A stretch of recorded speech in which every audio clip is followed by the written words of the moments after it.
sou tutora de Língua Portuguesa e Literatura e hoje a gente vai dar continuidade ao nosso estudo sobre morfossintaxe.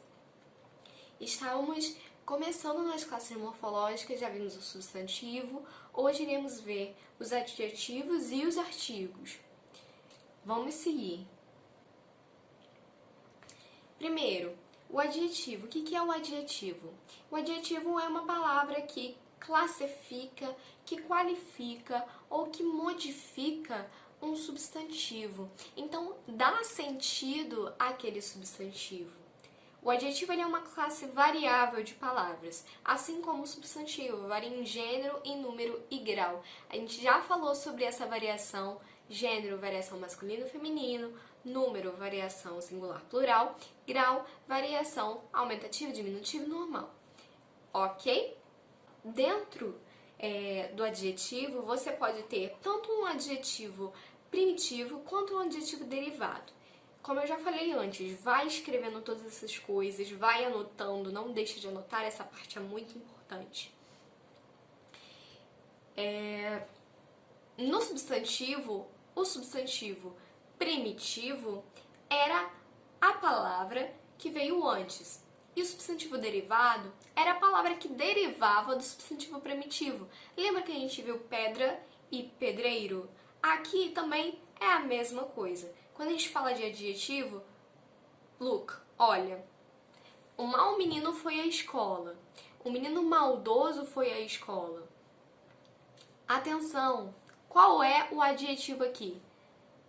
O adjetivo que qualifica o substantivo, que pode modificar esse substantivo, o sentido desse substantivo é qual? Mau e maldoso. Esses adjetivos estão qualificando o quê? Ou quem? O menino. Então, olha só, o nosso substantivo aqui, ó, menino, está sendo qualificado pelas palavras mal e maldoso. Atenção, o adjetivo ele não é só para dar características boas, não. O adjetivo dá características ruins também. Mas, de qualquer maneira, o adjetivo é uma classe morfológica que garante características, independente de serem características consideradas boas ou consideradas ruins. Então, o mau menino foi à escola, o menino maldoso foi à escola. Mal é uma palavra primitiva e maldoso é uma palavra derivada. Helena, por que esse mal aí está com U e não está com L? Pega o bizu, pega a visão. Mal com U é adjetivo, mal com L é advérbio. Então, se você está qualificando o substantivo, se você aí, ó, escreveu mal, o mal está qualificando menino. Se está qualificando um substantivo, esse mal será com U. E como que é mais fácil para poder identificar? Às vezes eu não sei fazer essa identificação muito bem, de se ele está se relacionando com o substantivo ou não. Troca por bom. Mal com U, você troca por bom. Mal com L, você troca por bem. Então, mal com U se torna bom. Mal com L se torna bem. E esse mal com L, ele é o quê? Não é adjetivo, é advérbio que a gente vai ver depois. Então, mal com U é o nosso adjetivo. Maldoso, ele vai derivar da palavra mal, assim como maldade, assim como maledicência. Diversas outras palavras vão derivar da palavra mal. Só que aí a gente não pode falar que é um substantivo. Por quê? Porque está qualificando um substantivo, porque está caracterizando o substantivo, está dando uma qualidade a ele.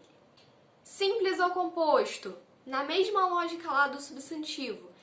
Ela é uma pessoa interessante ou ela é super interessante. Então, quando a gente tem um simples, vai ter somente um radical. Quando a gente tem um composto, a gente vai aí adicionar, né, ou um prefixo ou um sufixo. O que é o prefixo? o prefixo é o que vem antes da palavra e o sufixo é o que vem depois da palavra. Aí a gente adicionou um prefixo, ou seja, uma parte que veio antes da palavra, beleza? A mesma coisa acontece quando a gente fala, por exemplo, que um cheque, um determinado cheque, é pós-datado. O que é pós-datado? O pós-datado se refere ao cheque, então é uma característica do cheque, ou pré-datado. E aí você está fazendo o quê? Você está adicionando um prefixo, você está adicionando uma partícula anterior à palavra, ao radical. E aí, e os adjetivos pátrios? Quais são os adjetivos pátrios? Quando a gente fala de adjetivos pátrios, a gente fala de país. Por isso que a gente fala pátria, né? Nossa pátria é o Brasil. Quando a gente fala de adjetivos pátrios, então, a gente fala de nacionalidade. Vocês conhecem essas figuras aí? Essa figura aqui é o Ronaldo, né? Ronaldo Fenômeno. E essa daqui é a perfeitíssima Paola, do MasterChef. Atenção! O Ronaldo é o quê? Brasileiro. E a Paola? Argentina. Helena? Brasileira. E aí quando a gente fala que alguém é brasileiro, que alguém é argentino, que alguém é russo, que alguém é espanhol, você está caracterizando essa pessoa. Só que você não está caracterizando de qualquer maneira, você está identificando de onde ela veio, onde ela nasceu. E por isso a gente classifica isso como adjetivo pátrio. Muita atenção, porque a gente só vê adjetivo como aquela coisa. Ela é bonita, ele é inteligente, ela é legal. E não necessariamente vai acontecer assim. Uma coisa que confunde muitas pessoas são as locuções adjetivas. O que são locuções? Locuções são duas palavras que têm função de uma. A gente usa muito locução em português o tempo inteiro, não só locução adjetiva, mas a gente também usa locução verbal, locução adverbial, e a gente nem percebe. Mas identifique, na verdade, o que é essa locução, ou seja, o que essas duas palavras juntas elas querem dizer. Presta atenção, vamos focar aqui. Eu o amei com amor de mãe. Amor é o nosso substantivo, já vimos, né? Substantivo abstrato. Substantivo abstrato, amor. E aí, esse amor, ele está sendo caracterizado. Poderia ser qualquer tipo de amor. Poderia ser amor de pai, poderia ser amor de filho, poderia ser amor de amigo, poderia ser amor de namorado. Mas não, ele está falando pra você que é um amor de mãe. Ele caracterizou esse amor. Isso daqui, então, é uma locução adjetiva. São duas palavras que têm função de uma. Você poderia trocar isso por materno, né? Amor materno. Mas nós temos muito esse hábito em português de utilizar expressões com locuções para que possamos dizer uma coisa que poderia ser dita em menos palavras. Isso não está errado, não está equivocado. Só aprenda a identificar quais são as locuções adjetivas e a usá-las corretamente. Embaixo, ela tinha voz de anjo, ou seja, esse de anjo aqui está identificando a voz. Seu amigo deve ter chegado para você alguma vez na vida e deve ter falado assim, voz de taquara rachada. Voz de taquara rachada, a gente sabe que é uma expressão, né? Uma expressão, não sei se é uma variedade regional, mas eu já ouvi muito isso, voz de taquara rachada. E aí esse voz de taquara rachada está qualificando, caracterizando a voz. Assim como aqui, ela tinha voz de anjo, voz angelical. São duas palavras que têm o sentido de apenas uma. Então, elas juntas, elas fazem um complexo ali que caracteriza a voz, caracteriza o nosso substantivo. Voz também é um substantivo abstrato, porque necessita de uma pessoa para a sua existência, necessita de um ser para a sua existência. Você não tem como desenhar ali a voz, materializar a voz, porque você precisa de um outro ser para que ela ocorra. Show? Eu tô aqui recapitulando as coisas que a gente já viu na aula passada, para que vocês possam se entender que a morfossintaxe é um complexo que engloba todos essas características,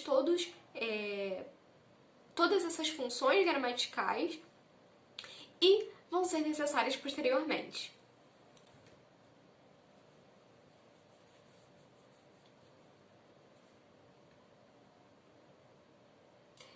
Olha aí que legal! Esse rosto de hoje é sem calma, sem triste, sem magro, nem esses olhos são vazios, nem o lábio amargo. Termina de ler aí você, dá um stop na aula, termina de ler. Olha que legal! Todas essas palavras que eu marquei em cinza aí são adjetivos. E esses adjetivos estão qualificando, estão caracterizando alguma coisa, algum substantivo. Eu vou pegar aí a primeira estrofe pra gente ver. Estrofe é um conjunto de versos, né?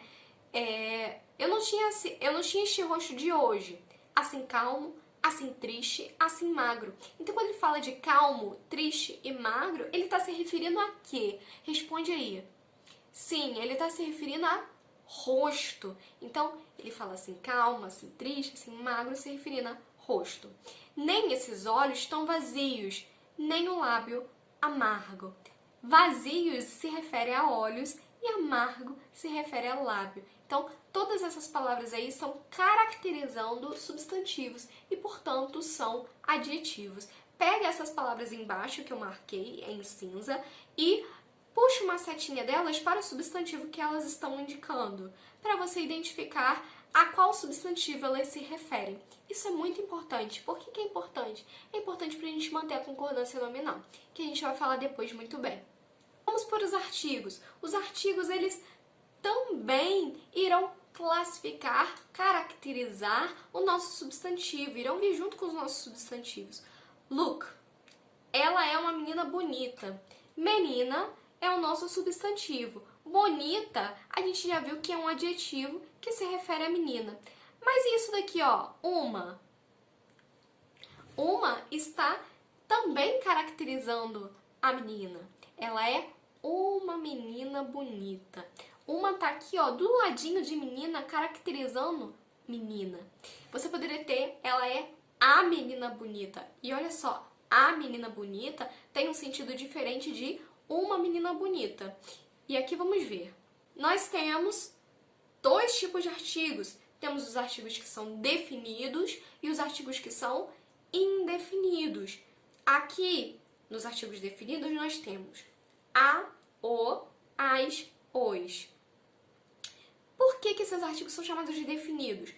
Exatamente porque eles definem, eles particularizam o substantivo. Diferente dos artigos indefinidos, que são uma, uns, umas. Você está numa festa, e aí você vira para a pessoa que está do seu lado e você fala assim, pegue a cadeira, aquela lá que não está quebrada. Diferente de você falar, pegue uma cadeira, por favor, eu preciso sentar. No primeiro caso, você particularizou, você especificou a cadeira. E por isso você precisou de um artigo definido. No segundo caso, você não particularizou essa cadeira, você queria qualquer cadeira para você sentar. Então, você precisou apenas de um artigo indefinido. Entendeu a diferença? Lá para os exemplos. Esta é a casa da minha mãe. Esse é o meu namorado. Esses são os meus pais. E aqui quais são os artigos? Essa é a casa da minha mãe. Esse é o meu namorado. Esses são os meus pais. Então, você está especificando. Agora, vamos para os indefinidos. Eu gostaria de comprar uma casa. E aí você não está especificando a casa ou o terreno. Você está falando uma casa. E aí você não tem ideia de qual será, de onde será. Talvez você até tenha, mas você quer comprar uma casa. É indefinido ainda na sua cabeça. Gostaria de ter um namorado. Você ainda não conhece o seu namorado, mas você gostaria de ter. Vou comprar umas canetas. Então, você também não está especificando qual caneta que é. Você quer comprar caneta, mas você não está especificando. Você poderia falar, quero comprar a caneta Bic. Não, aqui você está falando, vou comprar umas canetas. Beleza? Esse poema aqui, no meio do caminho tinha uma pedra no meio do caminho, tinha uma pedra, no meio do caminho tinha uma pedra. Nunca me esquecerei desse acontecimento, tinha uma pedra no meio do caminho, no meio do caminho tinha uma pedra. E aí ele fala uma várias vezes. Uma é indefinido. Então a gente não sabe que pedra foi essa que ele encontrou no meio do caminho. Ele poderia estar se referindo a um acontecimento trágico na vida dele? Poderia. Poderia estar se referindo a uma mera pedra que estava no meio do caminho? Poderia também, nós não sabemos. Mas o que sabemos é que pedra está indefinida nesse caso. Não é qualquer, é qualquer pedra, não é uma pedra específica. Ele não está falando que é uma pedra grande, redonda, cheia de manchas. Não. Ele está falando uma pedra. Ele não especificou essa pedra. E aí é que reside a diferença entre artigos definidos e artigos indefinidos. Preste atenção, aqui a gente viu adjetivos e artigos, e ambos estão relacionados ao substantivo. Sempre irão vir junto com o substantivo, modificando, caracterizando, qualificando esse substantivo. E aqui terminamos, ok? Espero que vocês tenham entendido. Se não entenderam alguma coisa, deixem a dúvida aqui no comentário e estudem pro Enem e fiquem em casa.